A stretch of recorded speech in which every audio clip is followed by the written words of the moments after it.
राजेश जी नमस्कार, स्वागत है आपका सीएनबीसी आवाज पर। काफी सारा स्ट्रेंथ हमने आता हुआ देखा है। ऑफ कोर्स बाजार को इंतजार था ही कि यूएस इन्फ्लेशन नंबर्स कैसे आते हैं और उसका reaction as expected on the तेजी की तरफ आता हुआ नजर आया है। अब आपकी क्या सेंस है यहाँ पर गोल्ड प्राइसेस को लेकर? पहले तो नमस्ते मनीषा जी और अजय जी, आपको बहुत बहुत हैप्पी बर्थडे, बड़ा वाला बर्थडे जो आज आप बताने वाले हो। शायद बर्थडे गिफ्ट करके सभी जितने भी दर्शक है वो सुनेंगे और शायद वो बर्थडे गिफ्ट आपकी तरफ से मिलेगा। जी हाँ, और अजय जी का जो इन्विटेशन है राजेश जी, आप भी उसका वेट करिए, बहुत जल्दी आने वाला है। बिल्कुल बिल्कुल। ऐसा है, देखिए मनीषा जी, गोल्ड में ना ऐसा है कि जब कभी भी सेंटिमेंट ऐसे होते हैं कि भाव कम होने वाले तब भी सोने के भाव बढ़ते हैं। और अभी तो पूरे ऑल ओवर वर्ल्ड में सेंटिमेंट ऐसे है कि सोने के भाव बहुत पॉजिटिव तौर से आगे बढ़ने वाले हैं। उसके पीछे अलग अलग तरीके के तर्क है। जियोपॉलिटिकल इश्यूज तो अभी अजय जी ने भी काफी चीजें बताई दी है, सब चीजें। लेकिन अभी भी ऐसे माहौल बनते जा रहा है कि गोल्ड को कहीं पर भी नीचे आने के लिए कोई तैयार नहीं है, मतलब कोई सपोर्ट नहीं मिल रहा है। ऑलवेज गोल्ड ऊपर की तरफ ही भाग रहा है। नॉट ओनली कंज्यूमर, अगर हम लोग देखते हैं रिटेल मार्केट में सिर्फ कंज्यूमर ही नहीं, आप देखेंगे सभी देश, सभी बैंक्स वो तक इसमें इंटरेस्ट ले रहे हैं। तो मुझे अभी भी गोल्ड में अच्छी खासी तेजी लगती है। और आप अगर देखते हैं पिछले 5 साल में, तो सिल्वर और गोल्ड दोनों ने डबल से ज्यादा, मतलब 2.5 गुना का रिटर्न दिया है। एकमात्र कोई भी देखिए, अगर इन्वेस्टमेंट के लिए सोचता है ना, तो पहले ये सोचता है कि मेरा कितने दिन में डबल हो सकता है अमाउंट। तो इन्फ्लेशन के डबल। और इसके खास बात यह है कि अगर मैं सिल्वर को पकड़ूं तो 40,000 था आज से 5 साल पहले। अगर मैं गोल्ड को पकड़ता हूं तो 35,000 36,000 गोल्ड का रेट था। आज वो 97 तक के पहुंच गया है। सिल्वर देखता हूं तो आज 40,000 था, वो 1 लाख के पार हो चुका है।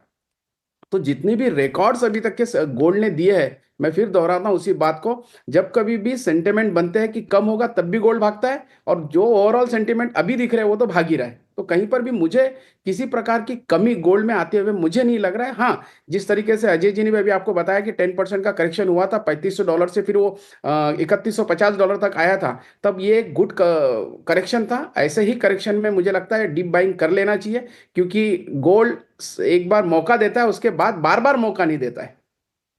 जी हाँ, गोल्ड लाइफ की तरह है ना राजेश जी। बट अब यहाँ पर खरीदारी किस तरह की है? जैसे आपने बोला 3150, आप दोनों ने ही बोला 3150 एक स्ट्रॉन्ग सपोर्ट के तरीके से यहाँ पर उभरा है। क्या बाइंग होने लगी है? क्या लोगों ने ये लेवल डाइजेस्ट करे हैं? आई अंडरस्टैंड कि जो जून जुलाई के पीरियड्स होते हैं थोड़ा सा सॉफ्ट होते हैं because of sowing and other reasons, पर क्या लोग खरीद रहे हैं इन लेवल्स पे? देखिए, अप्रैल और मई वैसे थोड़ा सा सीजन थोड़ा सा हार्ड होता है। इंडिया में देखेंगे धूप बहुत ज्यादा होती है, कस्टमर बाहर कम निकलते हैं, समर वेकेशंस होते हैं, लोग बाहर जाते हैं, फिर एडमिशन्स बच्चों का, ये सब बहुत कुछ एक्टिविटीज समर में होती रहती है। इस वजह से मार्केट में थोड़ा हलचल कम रहता है। बट गोल्ड इंडियन मार्केट से ही नहीं चलता, इंटरनेशनल मार्केट से चलता है। और ओवरऑल अगर मैं इंडियन मार्केट में देखता हूँ, आप भी उस दिन मेटल फोकस के जो रिपोर्ट आई उसमें आप भी थे, उन्होंने कुछ बताया था कि 10% का कुछ डिमांड में थोड़ा सा कमी आई है। लेकिन ये ओवरऑल कंफ्यूजन की वजह से हुआ है। जिस बहुत से आपने देखा होगा सोशल मीडिया पे बहुत बार ऐसे न्यूज आया कि सोना बहुत धाराशायी होने वाला है। और आप देखिए $3500 जाके 3150 बहुत सस्ते लगने लग गया था गोल्ड। तो उस वजह से लोगों को ऐसा लगता था कि और नीचे आ जाएगा तब मैं खरीदूंगा। तो ये खरीदने वाला जो मौका है वो बार बार नहीं मिलता है। मुझे एक ही कहना है कि जब कभी भी फंड हो हाथ में और अलाउ करता है, अपना जेब डीप पॉकेट अगर अलाउ करता है, तो गोल्ड में इन्वेस्ट हर रेट में करना चाहिए, जिससे कि ग्राहकी हमारे पास भी आती रहती है। लेकिन अभी जो अगर मैं देखता हूँ जून और जुलाई, तो अभी थोड़ा अच्छा सीजन है, इस बार का मानसून भी अच्छा है। तो मुझे लगता है कि लोगों का कॉन्फिडेंस बढ़ते जा रहा है और धीरे धीरे ग्राहकी भी खुलते जा रही है। हम्म। राजेश जी, काफी सारे जूलर से हमारी बात होती रहती है यहाँ पर ऑन द चैनल भी, और काफी कंफ्यूजिंग नंबर्स यहाँ पे भी सुनने को मिल रहे हैं। कोई कहते हैं कि वॉल्यूम में 10-20% की ही सिर्फ गिरावट है, किसी ने 40-50% तक की वॉल्यूम गिरावट के बारे में भी यहाँ पर बात की है।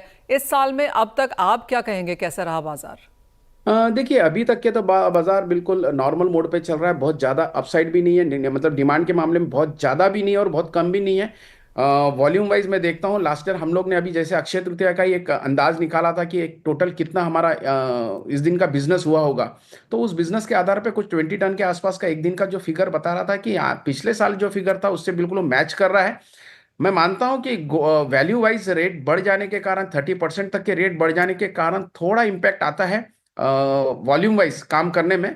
तो थोड़ा ये इम्पैक्ट कुछ दिन रहता है, लेकिन ओवरऑल अगर मैं पूरा साल का रिकॉर्ड देखता हूं, तो वो जो 700 से 800 टन या 850 टन के बीच का जो फिगर है, 750 से 850 टन का, वो हम लोग फिर से अचीव कर लेंगे, मुझे ऐसा लगता है। हाँ, ज्वेलरी में एक नया ट्रेंड हम लोग ने अभी देखा है अभी मैं खुद हमारा एक शो चल रहा है all India gem and jewellery domestic council का, यहाँ B2B शो है। उस शो में मैं देख रहा हूँ पूरे इंडिया से लोग आए हैं बाइंग करने के लिए, और उनका एक बहुत ही अलग तरीके का इस बार का डिमांड देखा हमने।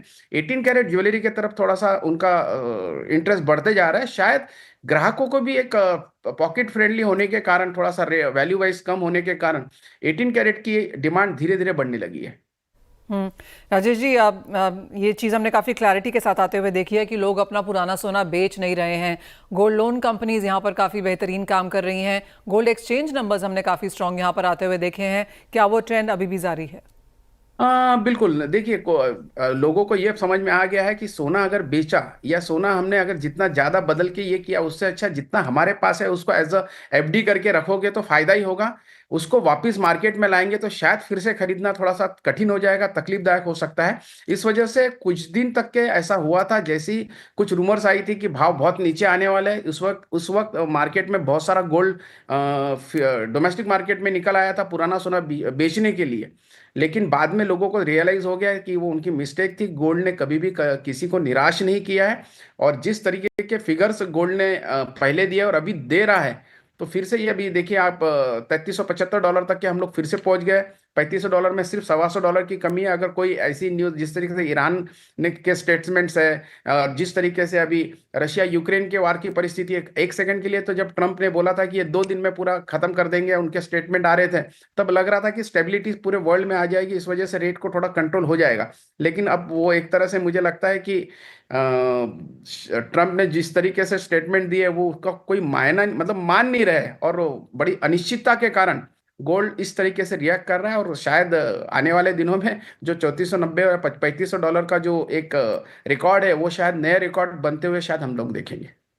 ऑल राइट, तो तेजी में है यहाँ पर सोना, और जैसे कहा जा रहा है कि इस साल भी 750 से 850 टन के बीच में इंपोर्ट होता हुआ हम देखेंगे, और 18 कैरेट का चलन यहाँ पर बेहतर होता हुआ नजर आया है। राजेश रोकड़े जी, बहुत शुक्रिया साथ जोड़ने के लिए।